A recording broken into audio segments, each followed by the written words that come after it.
Quelqu'un, c'est vous qui avez le micro, moi je ne vais pas. Oui, Philippe Couon, de la Côte d'Ivoire, Afrique Presse. Le G20 vient de débattre du partenariat avec l'Afrique. On a vu le plan Marshall avec l'Europe, qui a coûté près de 150 milliards de dollars aujourd'hui pour une conversion. Concrètement, combien les pays du G20 sont prêts à mettre, en tout cas dans l'enveloppe, pour sauver l'Afrique? Et quelle sera la contribution de la France? Alors, je vais vous dire, je ne crois pas une seule seconde à ce genre de raisonnement.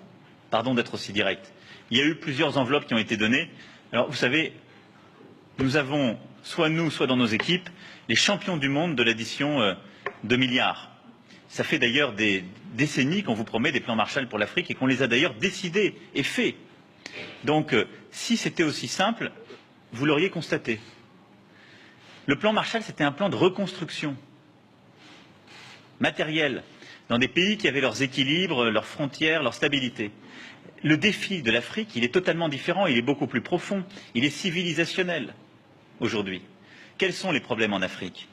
Les États faillis, les transitions démocratiques complexes, la transition démographique qui est, je l'ai rappelé ce matin, l'un des défis essentiels de l'Afrique. C'est ensuite les routes des trafics multiples qui nécessitent des réponses aussi en termes de sécurité et de coordination régionale. Trafic de drogue, trafic d'armes, trafic humain, trafic de biens culturels. Et c'est le fondamentalisme violent, le terrorisme islamiste. Tout ça aujourd'hui mélangé crée les difficultés de l'Afrique, en même temps que nous avons des pays qui réussissent formidablement, un taux de croissance extraordinaire qui fait dire à certains que l'Afrique est une terre d'opportunités.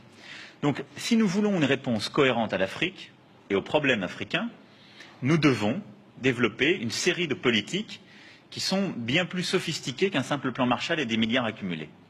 Partout où le secteur privé peut s'impliquer, il doit s'impliquer, nous devons l'orienter. C'est ce que nous sommes agréés avec la Banque mondiale. En matière d'infrastructures essentielles, d'éducation, de santé, là, il y a un rôle pour le financement public et c'est dans ce cadre que nous devons agir. C'est notre responsabilité. En matière de sécurité, nous devons agir en lien avec les organisations régionales africaines. C'est ce que, par exemple, la France fait avec l'opération Barkhane au Sahel, mais plus largement à travers ce que nous avons installé dimanche dernier au G5 Sahel. Développement, sécurité.